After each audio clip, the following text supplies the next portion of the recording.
Robert Silver. This man has been at the forefront of holistic veterinary medicine his entire life, and he wasn't born yesterday. He's written such an amazing book. It's just the book about mushrooms. It's called Your Healthy Pet Guide. There's a mushroom for that. And it's a great book, and it's fat. Oh, It's thank you. fat and stuffed with so much advice, information, theories, knowledge, opinions. Oh my God, it's like going down a rabbit hole, Rob. I mean, you live in this world, you swim in the mushroom cannabis world. So you're like, yeah, what's the big deal? I have never heard mushrooms talked about for human medicine. So can we talk about that first? Because often Of course. that helps pet owners or Hmm. me understand better the transition of some modality or ingredient from human to pet. So Absolutely. are you a mushroom taking guy? I do eat mushrooms. I do take them, yes. We're And have talking you done about that your whole life? we're talking about functional mushrooms, medicinal Yes, mushrooms. We're not talking about yes. magic mushrooms, just to be. Because we go back to the days Hmm. when people were jumping out of windows when they Hmm. did Yeah. psilocybin or whatever they did. I Well, I don't don't know. know about that. Usually that was LSD, but Oh, nonetheless, right. Sorry. I, Yes. I have been aware of mushrooms as being a good health benefit Hmm. part of diets, and I've always tried to include mushrooms in that. There has been just a huge amount of research into the value of mushrooms medicinally, and there's a number of epidemiological studies and some laboratory animal studies and some human controlled studies with mushrooms looking at a variety of different types of complaints in the human animal, showing quite a bit of value to mushrooms. But mushrooms are a really food, and so we want to be careful that we don't mistake them for something like CBD, which is really more CBD. We can give a dosage and hopefully get almost an immediate response once we get some blood levels going. With mushrooms, it's like dietary changes. You really need to take them at least for 2 weeks, really more for 2 years, just for a long. Yes. The longer you take them, the better they work because they work with your system to build up your system, both in terms of immune, in terms of neurologic, in terms of organ function as well. And I was really excited about CBD when I was one of the early adopters of CBD and became relatively knowledgeable and did some speaking on the topic. And there's been such a great amount of research into CBD in the last 5 years, last 8 years, which has been great for us veterinarians because now we have evidence to use. Unfortunately, in the mushroom category, there is very little objective, well done research Hmm. in animals using mushrooms. We have probably the most visible study to most veterinarians and maybe to some pet parents is the turkey tail study that looked at the effect of turkey tail on the hemangiosarcoma cancer. And that didn't come out hugely successful. It cured hemangiosarcoma, but it did show Right. good benefits for the use concurrently of the mushroom, even when blended with chemotherapy. So we And saw. turkey tail's the name of a mushroom. When I was first reading that chapter, I Well, thought, now I'm supposed to wait a minute. Turkeys don't have tails. it is, and it's a very. It's if I can. If no, it's not right to get off the screen here for a second, but Oh, that's fine. Not that many people are spending time on YouTube. I hope you're all still viewing, okay. if you So yeah, no, considering this a podcast. I have dried samples of mushrooms. You can see a bunch back there as Oh, well. cool. But let me show you turkey tail. Oh, beautiful. It is, and when it's alive, Wow. when it's alive on there we go. When it's alive on the that's stupid camera. When it's It's alive on gorgeous. when it's alive on the log, these striations on these leaflets actually look they're very colorful and they actually look like a turkey's tail, which is I'll be darned. how it got its name. It's been around for millennia and it grows worldwide on dead and fallen logs. And so in terms of the early use of mushrooms were adopted early by the great apes No, I did not know that. and by Explain about that. and by early prehistoric humans and hominoids, whether you're Neanderthal or Homo sapiens. And so mushrooms are readily available, forest edible. That once you knew which mushrooms weren't toxic, and maybe they say that we estimate about 1% of all mushrooms are toxic. And of course, if you eat a toxic mushroom, that's a really big deal, and some of them are fatal. But so mushrooms have been in use for thousands and thousands of years by humans and by animals. And I don't know if you remember, or there was a man that was found frozen in a glacier in the French Alps. Yes, And I remember hearing about his yeah, corpse. his name was Otzi, and he was like perfectly preserved, which is great for science. They've done Yeah. MRIs on him and everything, and he was carrying mushrooms with him. One mushroom that I'll they be use darned. is used as a fire starter because it kind of smolders, so they can carry it with them and start a fire from one place to the other. And another Wow. mushroom was for parasites. And when they did an MRI of his abdominal area, his abdominal Right. cavity, they found he actually did have intestinal parasites. So it is something that has been in use for millennia, and but it's always been traditional folklore kind of a use. But when we're talking to veterinarians, we need to have some hard evidence Sure. to support the claims that we're making about their value, the potential value to veterinary patients. And so we have to extrapolate from the human literature. We have to look at the few studies that we do have with mushrooms. And from that, I've been able to build and develop a protocol for which mushrooms are good for what, hence the title of my book. You know, Yes, there's a because mushroom for that. because as I got more into the mushroom realm and working with a large company where there's a lot of customer service needs for us to provide technical support or guidance in terms of the use of the products, I would get that question commonly. Is there a mushroom for this? Oh, Is there that's a mushroom funny. for that? That's I go, funny. yes, there is a mushroom for that. Okay, so let's just back up for a second. Sure, You give talks all over the I, world, I have but been you're doing that, yes. and at the veterinary conferences, you're sought after to speak on this topic of mushrooms. There is interest, and there is, I'm sure, more from the holistic vets, the ones who want to use non-traditional, non-Western, if you will, non, I don't know, pharmaceuticals. Yeah, They must well, be are they the most current, fascinated? Do they fill the currently they seat currently first? they, they are the best adopters of mushrooms because mushrooms fit into their model of medicine. That's right. But there's no need there. But you don't have to be a holistic practitioner to see the value of using mushrooms based on the studies that we do have. And I know that this interview is a prelude to my presenting at VMX on the 20th of this month. And so I'm giving let me just explain, I'm giving 4 hours, and the hours are very well referenced as far as studies that support the value of mushrooms for treating epilepsy, studies that show the value of using mushrooms to treat pain or anxiety. And what I'm really also talking about is not just the use of mushrooms alone, but blending the Yes. cannabinoids with the mushrooms, which in fact is almost an ideal situation because there's many similar characteristics that mushrooms and cannabinoids have. We don't have cannabinoids in mushrooms, but we have beta glucans. But we have terpenes in mushrooms, just like we have in cannabis. So it's really a fascinating area, and it's interesting because the CBD realm has really gotten a bit bloated, shall we say? Overblown. And that's There almost is not a pet industry company, not medicinal companies, not doctor-driven companies that doesn't throw CBD on the packaging of all sorts of things and say it's exactly. CBD. And I think that, in my opinion and my experience, has undermined, if you stop to think as a consumer, undermined what should be your confidence. Where did it come from? Are they really, do they really know the concentration, the strength in each delivery system?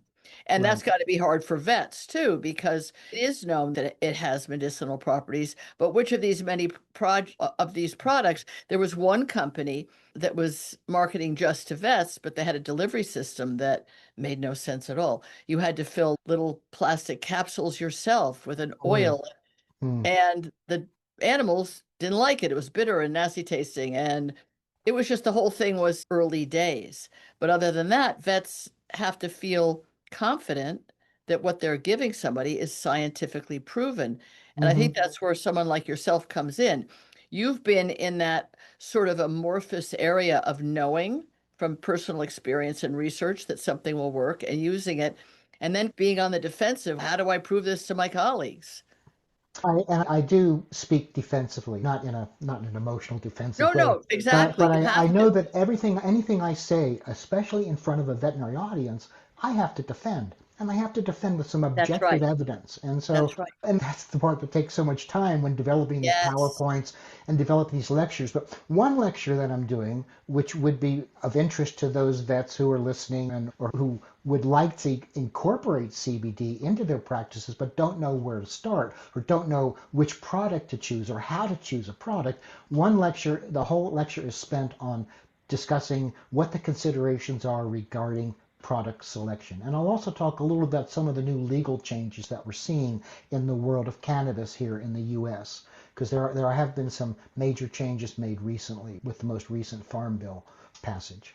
So going back to mushrooms, because that's Okay, an yeah, area that yeah, people really don't know anything about. And I put right, myself right on that list. good. I only know about the lady that killed her family by feeding them mushroom I capsule. know, isn't that Like, crazy? okay. And I knew somebody once who was a little boy was scared of mushrooms, and his aunt was a mushroom gatherer and Oh, made mushroom soup. And he remembered at age 8 sitting around the table and watching all the adults eat and not eating it until he made sure they were all still upright. Mushrooms are still a kind of ooh. they Yet I are, know yeah. people in Vermont who is a mushroom gatherer. It's what he Hmm. does Yeah. for pleasure, for culinary reasons. Well, yeah, And it's the become almost a Italians do it, the sport. French do it. Yeah, Hmm. and it's delicious. But we're talking about the functionality of a mushroom, We are, yes. the healing property. When you talk about product selection, you do work with a company that makes mushroom products.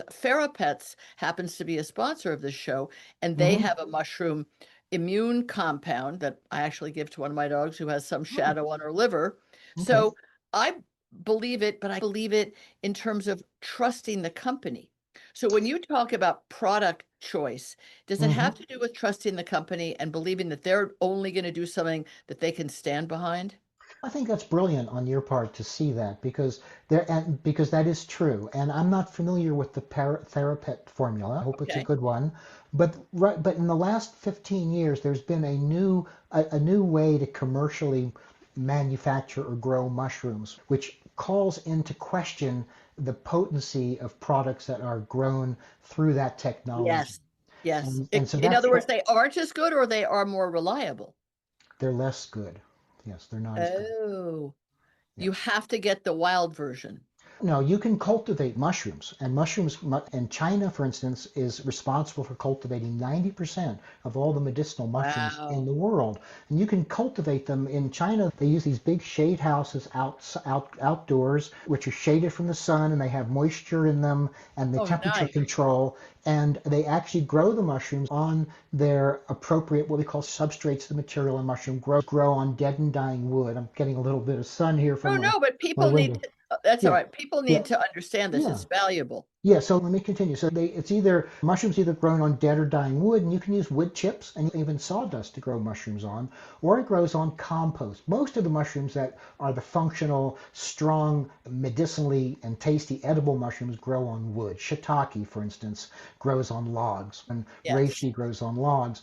In the commercial cultivation of mushrooms, we start with the spores and we germinate the spores. And most veterinarians who know microbiology understand this stuff. Yes. Germinate the spores, and they sprout these little hyphae, which then blend into mycelium. And the mycelium is the vegetative part of the three-part mushroom cycle. The spore is the first part, second part's the mycelium, and the mycelium grows into the substrate where it's been Ah, deposited, and it elaborates these really powerful digestive enzymes and secondary metabolites that work their way and digest their way through the substrate. And then at the appropriate time in the environmental conditions, the mycelium then organizes itself into a mushroom. So a mushroom is basically the organized mycelium. And the mycelium itself has a lot of potency to it, and the mushrooms themselves have a lot of potency, and oftentimes there are different kinds of ingredients in them that they're similar, but they're different. So they're actually commercially in the pharmaceutical industry, they use growing mycelium in a liquid culture in order to extract certain of the more powerful components that come from the mycelium. So that turkey tail study that I was referencing was right. actually not with the turkey tail mushroom. It was with with an extract of the turkey tail mycelium that was a specialized molecule of beta glucans, and we need to talk about what the active ingredients are in mushrooms. And beta glucans are the big immune stimulating part of mushrooms. And when beta glucans have these branches that may contain amino acid fractions or more glucan fractions, it increases their ability to support the immune system function. They become much more immunogenic, which makes them much better at treating, at helping the body itself to resolve problems like cancer, chronic inflammation, bowel disease, and cognitive function as well. So those are the sorts of things that we look at with mushrooms, as well as epilepsy. You talk about that a Arthritis too. lot, and there's a mushroom for that in your book. And it has parenthetically a lot of what I really liked, very gentle but good advice to particularly to high impact athletes who were insisting that their labs and other dogs run on the cement with them. And I was reading it and thinking, oh, Rob. And then you were saying, folks, that's not really appropriate for this aging dog. And you got to rest this dog and you got to take this. You have really great advice, but you do it very Thank you. soft pedaled. And I appreciated it. And Hmm. then other times you said, in general, when people were saying, yeah, but my dog's sore and lame and limping, and come on, give me a mushroom for that. Give me some acupuncture. Give me something, doc. Hmm. And you were like, yeah, the first thing I can give you, but you didn't say it like this because you're gentler than me. First, I can tell you is stop doing that to your dog. If you must run and you want to be in pain and you take an Advil, good on you, but don't do that to your dog. I really like that there's that kind of Thank you, Tracy. human advice in the book where Yeah. you don't just promote your ideology that mushrooms have value. You say, yeah, but let's not do harm before we do good and run this dog into the ground. I never really thought of myself as a writer, but I really put my heart and soul into this book, and I It really comes tried to across. make it usable. In a way, it's my magnus opus because I'm not in Yes, practice anymore, but I learned a lot of neat things in practice that I think are very pragmatic and practical as far as how to instruct the owner and things that you can yes. do that aren't that hard to do. And I wanted to share that with people, and so I wrote the book in part to help the pet parent, but I also wrote it to help some of the vets who are looking to get into holistic or integrative medicine or Yeah. interested in some of these emerging therapies. There's 75 scientific citations in there, so it's well referenced. This is objective information. Thank you, Tracy. That was It really needs to be. On the kind of you one to say hand, you're that. a scientist. On the other Mhm. hand, you're a cheerleader. You really have spent your life believing in these alternative therapies, not as a religious belief, but as a practical belief. This is Well, good, folks. well, This is better than a lot of the other options. Not only does it work better, it's better for the animal. It's easier on the animal. holistic medicine isn't necessarily simpler and it isn't necessarily cheaper.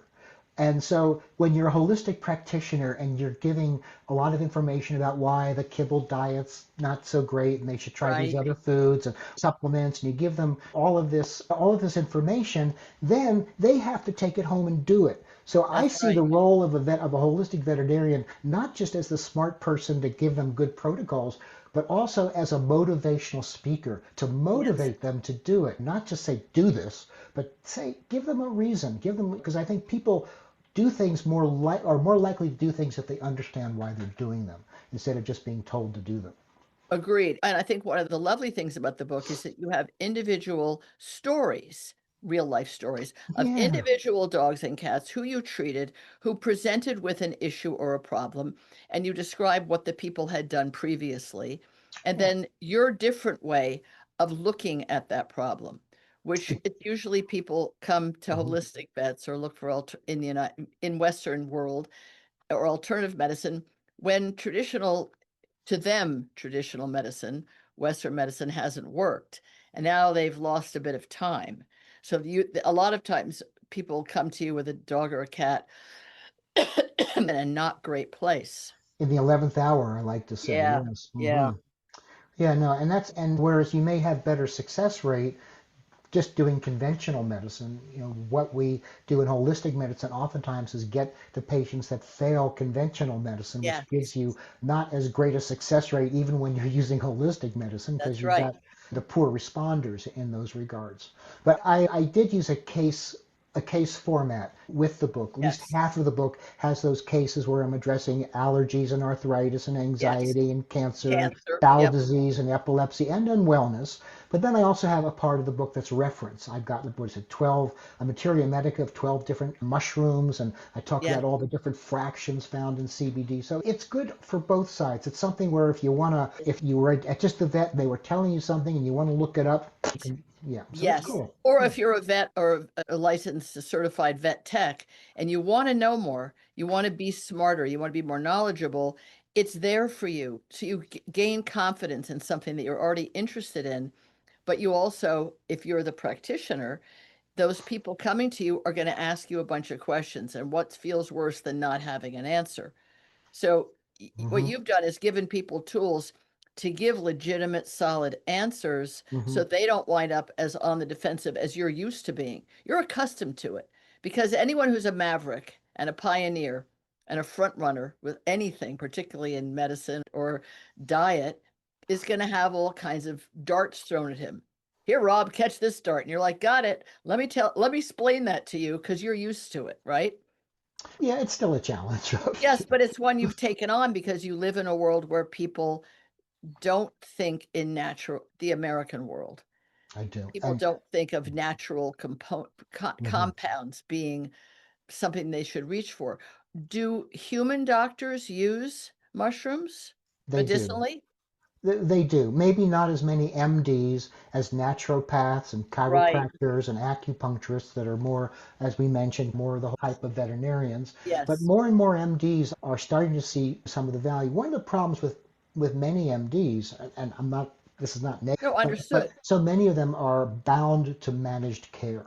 So with the MDs that do adopt mushrooms, they tend to be the independents, the ones Right. who are doing their own holistic consultations for cash, not taking insurance, Yeah. that sort of thing. But yeah, it's the evidence is irrefutable. The evidence is really strong about the value of mushrooms and all the and many of the detailed mechanisms of action of the mushrooms. We know an awful lot about it. There's still much to learn. But I wanted to get back to we digressed if I can get back into this about the Sure. mushroom cultivation and Yes. because I think it's a buyer beware type of a situation. Okay, good. And I just completed a study that it's peer reviewed. We're going to publish it about this as well. Okay. They grow the mycelium on the grain.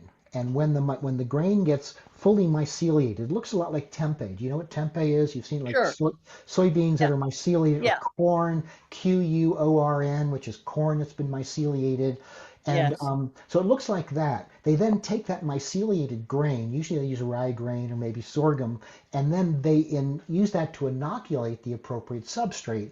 And then the mushroom can take upwards of 6 months between the Wow. inoculation to when you can harvest it. So it can be very expensive in terms of the amount of labor that it takes to tend those mushrooms, where you can harvest it and realize some profit in Right. what you're doing. So some companies about 15 years ago or so started to not grow their mushrooms, Ah, grow their mycelium into mushrooms. Maybe one or two mushrooms might sprout out of the bag, but most of it is myceliated grain. And they tell you that because the mycelium is so powerful that this is actually better than a regular mushroom. But the problem is that it gets so diluted, and mycelium is powerful, but the problem is it gets so diluted by the grain that there's just not much in there. You're going to have to take spoonfuls and spoonfuls of the stuff interesting. to get enough of the So active you're saying ingredients. and we just only have a minute left. You're saying that it Oh, really is buyer beware. You have to well, know the company that you're buying it from is. It in is. order to Yes. trust them. Rob Silver, this is an amazing book. There's a mushroom for that. Your Oh, thank healthy you so pet guide much. book. The people at the vet conference are very lucky to sit there for 4 hours and take all this in. I hope you give them all a turkey tail to take home.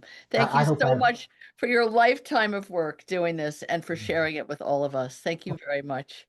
Thank you, Tracy, and I hope I have pretty good attendance there. You will do, I'm Mhm. sure. Okay, thank you.